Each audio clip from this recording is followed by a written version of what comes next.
I'm Max Dalton, and in this video, I'll show you how to make Google Chrome read web pages out loud.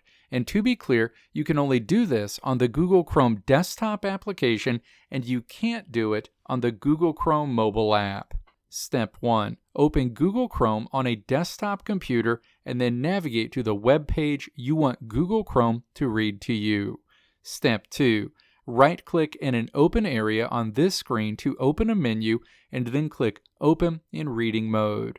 A Reading Mode window opens on the right side of the screen.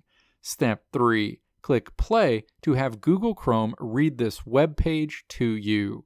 You can stop Google Chrome reading to you at any time by clicking the pause icon. You can also change the speed of the reader by clicking the 1x icon in the menu.